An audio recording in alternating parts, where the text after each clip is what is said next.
Ashton here with Love, Life and Disability. Hi and welcome back to another episode of Love, Life and Disability with me, Kay Ashton. Today I'm joined by Ajaz and he has set up Fastlove, and it is the North leaders in speed dating events for single professionals. And of late, we're now doing online dating in a virtual world. Pre-COVID, obviously it would have been in person. So thank you so much for joining me today. No problem. Can you tell me how you first started Fastlove? What made you start? Okay, so basically I started, in fact, it says over 10 years on the website, but actually it's been closer to 20 years now. It was in 2003. And actually around about this time of year, we're talking in February now, and it's, I went to a speed dating event in Manchester. I live in Liverpool myself. I went to one in Manchester, and it was when speed dating first came over to this country. So, like I say, around February 2003. And at the time, I kind of went to it. I'd heard about it, and I did think it sounded like a good business idea.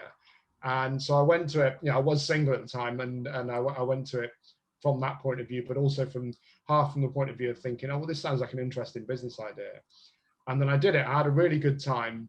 Funnily enough, actually, when after the first 3 or 4 dates, I wasn't enjoying it at all. And then you get the first date that you really click with somebody, you know, just on a personality level. And then from then on, you're kind of flying, basically. But I came back from that, and I knew people that owned bars and clubs in Liverpool. So I knew that I had venues to do it in. So I just thought, you know, why not just give this a go? So it started off as a part-time thing, and then quickly became full-time when I realized that if you're going to do it properly, it's got to be full-time. And I think in terms of timing, I got it right, because I got in there right at the start when people, you know, really the companies that were doing it in England or in the UK were really only taking London and the South seriously. They weren't really taking the North seriously. So, you know, like I say, it was good timing from my part. And it's great that this is in the North as well, as you touched upon there. A lot of the time things can be very London South centric. So it's good that there is this offering for people in the North. Yeah, absolutely. Yeah. And I think, you know, I'm from the South myself, as you can probably tell from the accent. I grew up in Bristol. I have lived in London as well, but I've been in Liverpool, you know, on and off for almost 30 years now. And I do know that there's certainly for certain parts of the North, let's put it that way, there is a real snobbery amongst people down south, and they, you know, apart from anything else, they don't really think there's people with money up here, or any kind of money or interest and stuff like that. So you know, by taking it seriously, I think I stole a march on others that have tried to come afterwards. So yeah, you know, and over the years it's grown and grown, and you know, we up until the world-changing pandemic, we were doing around about 200 events a year, face-to-face events. Yeah.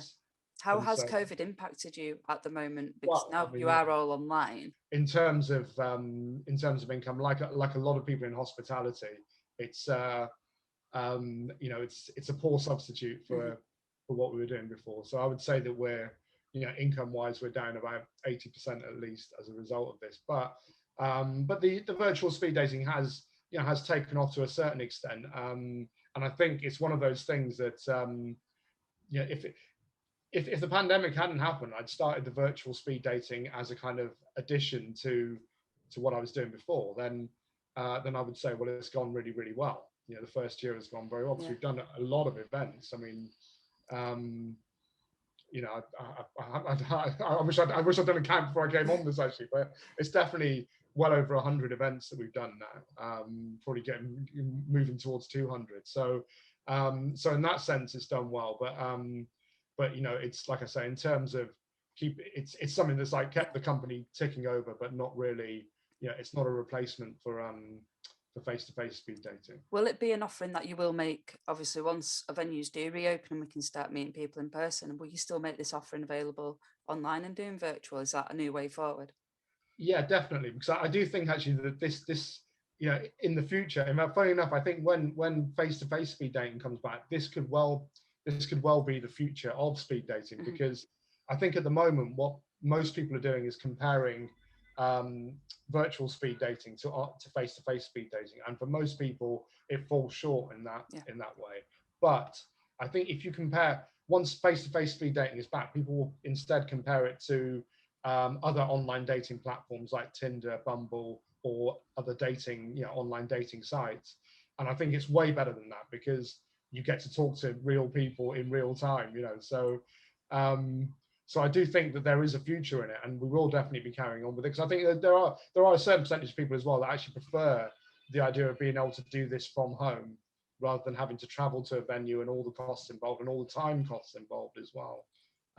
So there are definitely advantages to doing virtual speed dating from the data's point of view, and also from our point of view as well. So I think it is definitely something that we'll carry on with. I know for myself and for like my next door neighbour is, we're loving having it all online, because, especially like with myself living with a disability, is that disability isn't being brought up straight away. You can keep it under wraps until you're able to talk about it. So especially those with disabilities, I guess it can help them quite a lot as well, and really get to know somebody and then explain it to them when they're comfortable.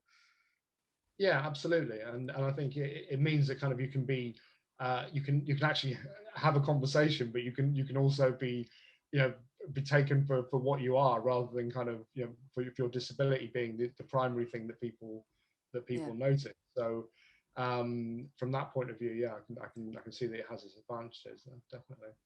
So what does love mean to you? Like your Fastlove, what does love mean to you? Wow, and that's a quite an all-encompassing question, really. That's a deep philosophical question. From someone who runs a dating company, I think it's, for me, I suppose the pursuit of love is what I'm, what my business is, basically. It's not necessarily about what happens, kind of down the line. Although obviously, as a result of what we've done, many people have got together. Lots of weddings, yeah. I mean, there's been close to 200 weddings that I know of, and there may be others out there that I don't know about. But I think, especially at the moment, actually, because one thing about the pandemic and a demographic that as really doesn't get talked about that much, and when it does, it's almost like kind of in a jokey way, is single people. Like if you're single in this situation, I mean, it's for the vast majority of single people that actually live on their own, you're in a situation where you're very isolated in many ways. Many of the things that you would in normal times take as being an advantage of being single are simply not there anymore. So the idea that you can just go out and date whoever you want, and you can do whatever you want, you can go out for a meal tonight without having to get a babysitter and all that kind of stuff. If you're, I mean, obviously there are single people with kids as well, but I mean, you know what I mean? There's all those kind of things that that are taken as the advantage of being single. A lot of them have been taken away, and also you've got this added kind of super isolation that many single people are feeling. And so so for me, the speed dating is, as much as anything else, it's a form of entertainment. It's like kind of something that you can do that's fun, for the virtual certainly now, but also probably more so when when we can get back to normal, or when we were back to normal. For people as a night out, it's a brilliant night out if you're single. I mean, you couldn't really ask for much more than going out and meeting a load of single people that are more or less your age group in a night. That's kind of what you want to do if you're single, really.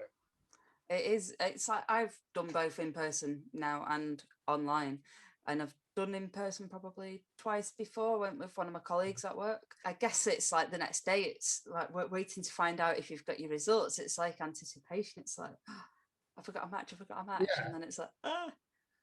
But I think that whole thing is actually almost part of the experience as well. It's that anticipation, that nervousness, that kind of, oh well, the person that I like, all the people that I like, did they tick me, and all that kind of stuff. That is all part of it. And I think also, and I think this is especially for women, because you tend to find that, particularly with the face-to-face speed dating, that most of the women come in 2s, 3s, and 4s, whereas the men tend to come on their own. So I think it gives the people that have come with friends, it gives them something to talk about as well. And I think it is. It's great fun to do as an experience, but then also there's the additional thing that you might find someone that you eventually click with and get into a relationship, or long term, short term, or whatever. Yeah, as I was saying before, my only giveaway is a guy drank my drink on me, and he's like, "Hey, you've got a good taste in men, and you've got a good taste in drink," and took my drink. So that was my experience, but not everyone's like that. But it still makes me laugh. It's a mixture of emotions. I really fancied him until he done that. Yeah. But well, the funny thing about that is that that's actually a really good line. If you don't follow it up by drinking the person's drink, it's not a terrible line basically if you don't do that. But I think with something like that, I mean, the great thing about speed dating is that hopefully you'll meet that many people that those people become a funny story and not the norm. Now, if you imagine, like you said that you really liked him, so imagine you've met him online and then you decide to meet for a date with him, and then you've committed to a whole evening with this guy and he turns out to be like that, whereas with speed dating you've just committed to 5 minutes or whatever it is, and there's others, so at least not every story is the same story, there is the same terrible story. Hopefully you meet 10 people at a face-to-face event, and at least 2 or 3 of them you'll have positive feelings about, basically. And it's even now with the virtual ones, it's some of the ways I've been looking at it is even not can I find love with this person, but could I find friendship? I mean, I personally, I know I've been, I run it rather than I have taken part in a few as well. But I think, I've met some of the people who are my best friends now. I've met as a result of them coming to a speed dating event and me getting to know them through that, and and it's I suppose when you're single, I mean, again, getting back to the whole kind of pandemic thing, it's like one of the things that you want to do is that you want to get out there and you want to meet people, whether it's for friendship or love or romance or whatever it might be.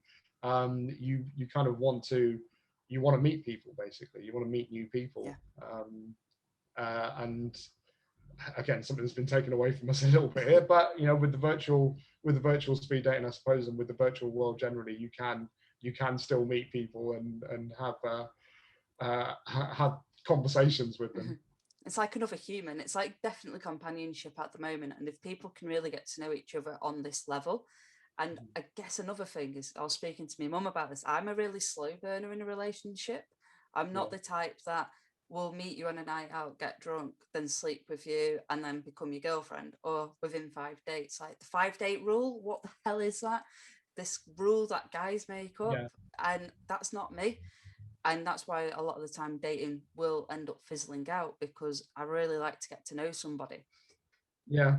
Well, it's true. I mean, I suppose you've got a lot more time and space to get to know people in this situation. So that's maybe one of the advantages of it. So, and are you single at the moment, or looking for love yourself?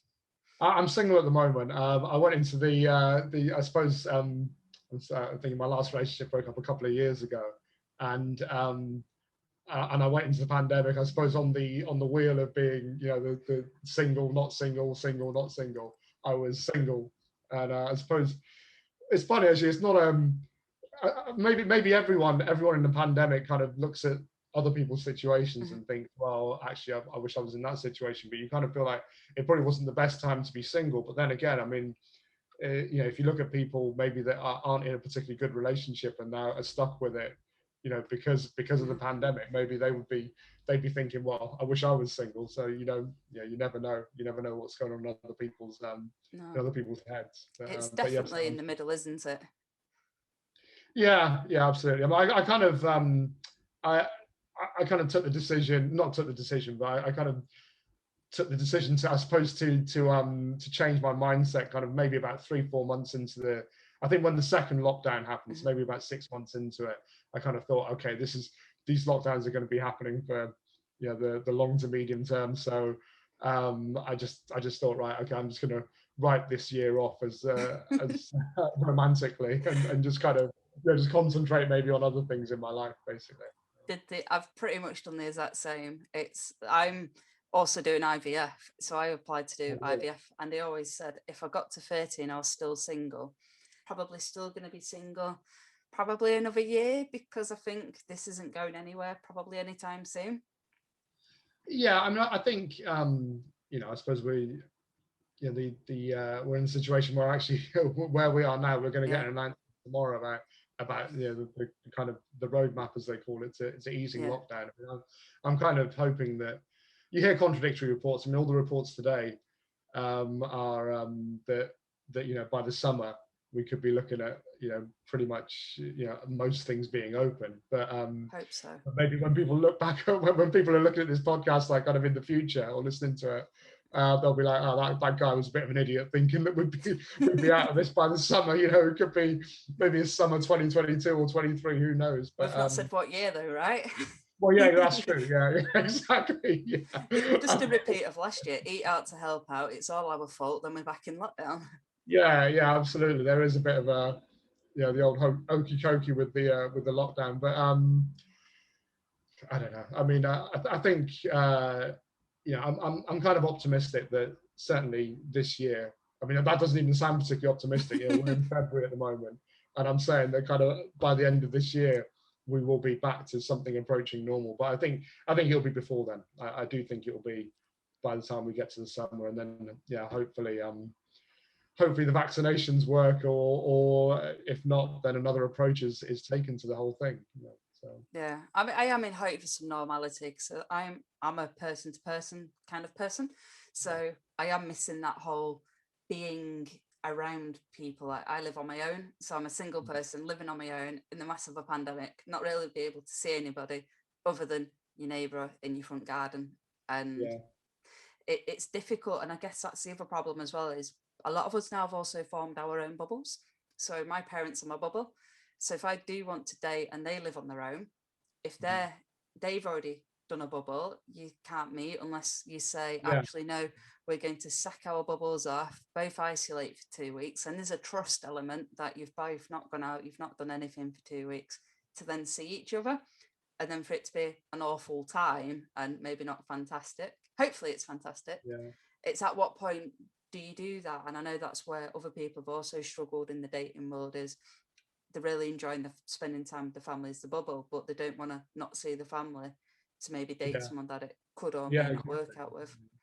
It is very complicated if especially like you say, if you're single, because I suppose on the one hand you're flexible, but then if the rules say that you can only have the one bubble, then it's very difficult to it's very difficult to kind of decide who that's going to be. I mean, I kind of I'm single, I live on my own, but I kind of formed a bubble with a friend of mine and his family, because I just go over there a couple of times a week to watch the football. My mum lives down in Bristol, so that wouldn't have been practical. And the rest of my family, most of them live in Bristol.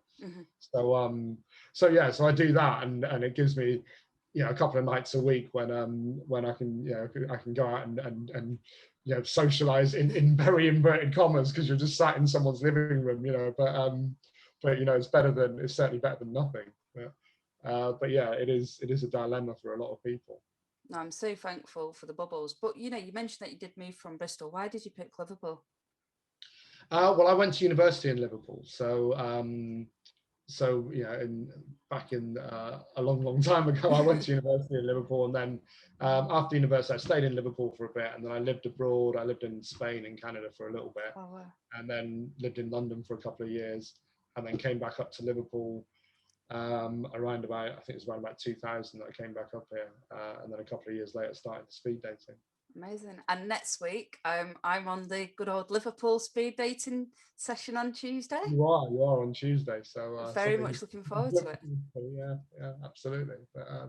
But yeah, it's kind of it's one of those things actually, because for a while the virtual speed dating, it was very kind of up and down, but actually.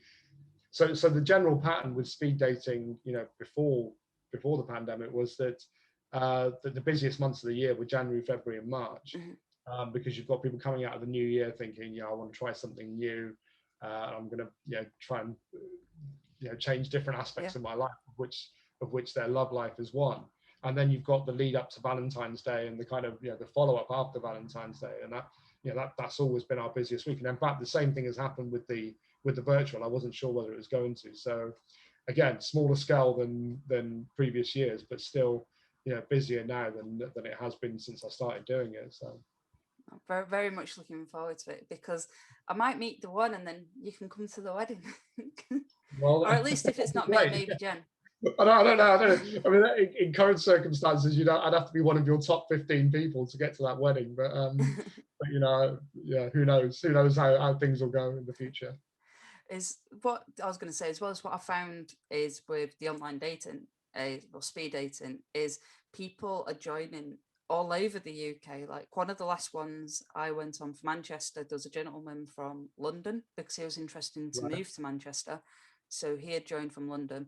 We had someone from Staffordshire, and he said that there's not an actual offering around Staffordshire for him to meet people. So the only places he can really join is Manchester, Liverpool or Chester, and then he's like in an hour's commute. So we got to meet, and then there was one person 2 miles up the road from me and another gentleman from Chester. So even though I was on a Manchester one, we are still meeting people all over. And I guess I don't think that would happen if that was in person. Like that gentleman from London would not have commuted to Manchester to do speed dating. So it does have that advantage, in that people can kind of look further afield, I suppose.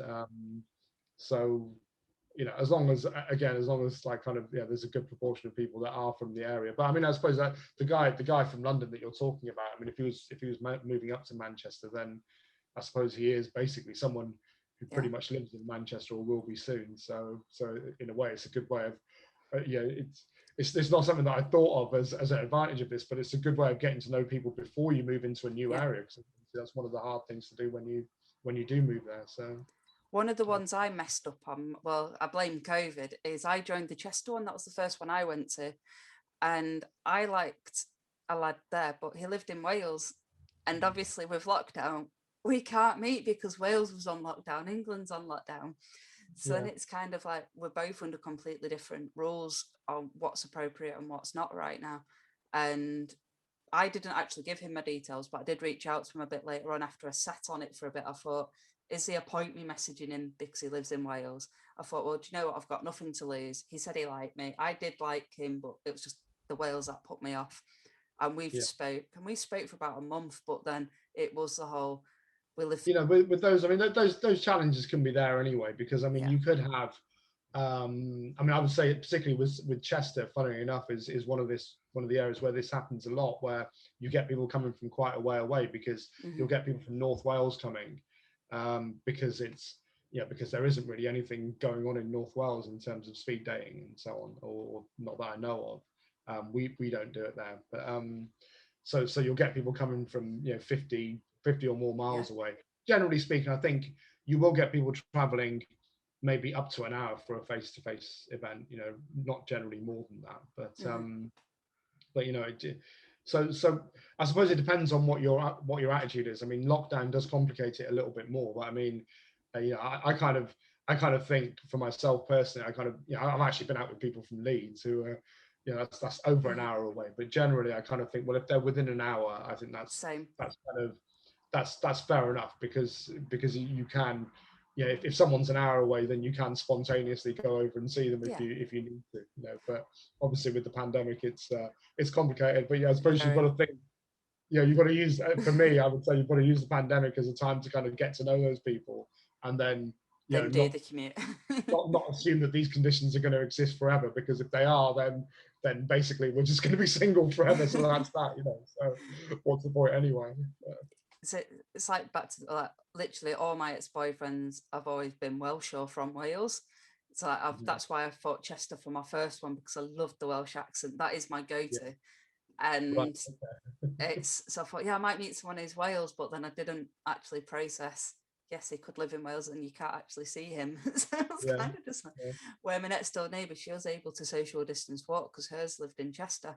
So she was able to. That's true. I suppose you can do that. So there is that. But it's all part of that. I think with all the kind of ups and downs and complications and whatever, you just got to enjoy them. Because I think once you're settled down, I mean, there's obviously other advantages to being settled down, but but you know, a lot of the kind of intrigue and interest in that side of your life disappears once you've settled down, basically. So I suppose you've got to enjoy it while it's there. How many weddings now would you say you've actually been to? Obviously, some may have been married but not let you know. How many?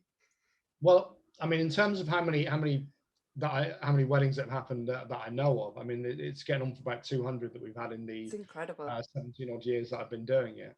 But I've only ever been to one, because most of the time when people get back to you, it's like, so for example, if you met someone, you know, you came to an event and you met someone, and then like maybe 3 or 4 years down the line, you decide that you're going to get married. Well, you know, you probably would remember, if not me, you probably remember the company, because obviously it was the night that you first met, so it's going to be an important part, you know, milestone in your life. But for me, with all due respect, I'm not likely to remember two people that I only met, you know, years ago or something. So most of the time, you kind of, when I've been invited to weddings, I haven't gone. But there was, you know, one that I went to in I think it happened in the first 3 or 4 years of doing this, when I kind of, you know, the guy had been quite a few times, and sometimes after events, you know, you would you'd go out and socialize with the people that were there and stuff like that. So you kind of got to know some people, and I felt like I knew him, and he invited me and somebody that I had working for me at the time. He invited her as well to come along to the wedding, and so we went along to that. But apart from that, I have been invited to a few others, but I haven't gone, because, you know, in general, I'm not really somebody that enjoys, you know, weddings, especially if I don't really know people there. I'm, you know, I'll enjoy them if I know the people there. And if I know enough of the people there that you can have a bit of a laugh. But the actual weddings and so on themselves are not like kind of like my idea of a good day out, really. Well, at least it still works, and it can bring people together, and that you yourself have still managed to find dates as Absolutely. well. I mean, it's just I mean, I think you know, a lot of the process of trying to meet somebody is actually a numbers game. I mean, it's not, you know, that's not the kind of blunt instrument that the more people that you meet, you know, you've got a better, you know, it's definitely going to happen to you if you meet 100 people rather than 10 people. But I think the more you meet, the better chance you have of meeting, you know, one that you will get on with, and that's why it works. I mean, it's not it's not rocket science, but I mean, I think the thing with speed dating is that you can get through, you can meet a lot more people in a shorter space of time. Definitely. You know, so if you're wanting to have, you know, if you were doing it the old-fashioned way, where you're going out and you're meeting people in a bar or in a club or whatever, I mean, the idea that kind of you're going to meet, you know, 20 people and have a 5-minute conversation with all of them, where it's just a one-on-one conversation. I mean, that would take you months to do in that setting, or most people it would take months to do. Because then you could even if you just liked one person, you could, like you said before, you know, sometimes we go out for drinks afterwards. You could then just say to that one you liked, "Oh, do you fancy getting a drink after this finishes?" And then pick your best, and then go on for a drink if you wanted it. It's not like people disperse. Well, some people do, but there's always that opportunity as well. Thank you so much for putting these sessions on, because you're giving people who are single and maybe alone that chance to connect with other people and creating new friendships as well. So thank you so much as a singleton. Good. I mean, it's funny actually, because I mean, you know, you don't necessarily think of it. You know, but I'll be perfectly honest with you. You know, you don't necessarily think of it from that point of view when you're doing it. You know, at the time I was thinking, well, this is my business kind of finished by the looks of it for the moment anyway. So how can I keep the business going? And then I hit upon the idea of virtual speed dating. You know, having seen that other people were doing it, at first being quite skeptical as to whether people would be into it. But actually, especially when I first started doing it, when I think we were probably about a month and a half or so into lockdown, I mean, the response I was getting from people, they were like, yeah, thank you so much for doing this. And I was like quite taken aback, because it was almost like you're providing a kind of public service for all these single people that have been stuck away. And you know, and at that time, I think, you know, there wasn't really much of a loosening of restrictions, and everybody was actually so scared of, you know, how bad the virus could be. They were really kind of, you know, ultra sticking to the rules and not taking any chances at all. And so a lot of people had barely stepped outside their house or their flat or whatever, you know. So it was a lifeline, you know, socially for a lot of people at the time. But you know, I think it's all about the process. I mean, if you know you've got to enjoy the situation. I've always said this, Yeah. like when I'm in a relationship or when I'm not in a relationship, I try and enjoy the advantages, because there are advantages and disadvantages to both. So I would say to people, if you're single, do the things that you can do when you're single, of which speed dating is one of many. And when you're not single, you can do all the things that you can't do when you're single, like, go away with, go traveling with somebody if you don't want to do it on your own, all that kind of stuff. So, would you say you have a type? Would I say I have a type? Oh God. Well, I mean, I think I like people that make me laugh. I think that's kind of probably my number one. Yeah, apart from the obvious, obviously, I'm not going to insult people's intelligence, right? I mean, obviously, I've got to find them physically attractive and all those kind of things that everybody has got their own level at. But once you get beyond that, I like people that make me laugh. I like people that don't take life ultra seriously, and yeah, that's pretty much it. I mean, I kind of, it's not really. I think that's my main thing. I think, definitely, I find women twice as attractive if they make me laugh. Good. Yeah. How can people find out about Fastlove Speed Dating, and where can they go to join your sessions and find out more? Okay, so it's straightforward. The website is fastlovespeeddating.co.uk. So Fastlove Speed Dating is all one word. And all our events are listed on there.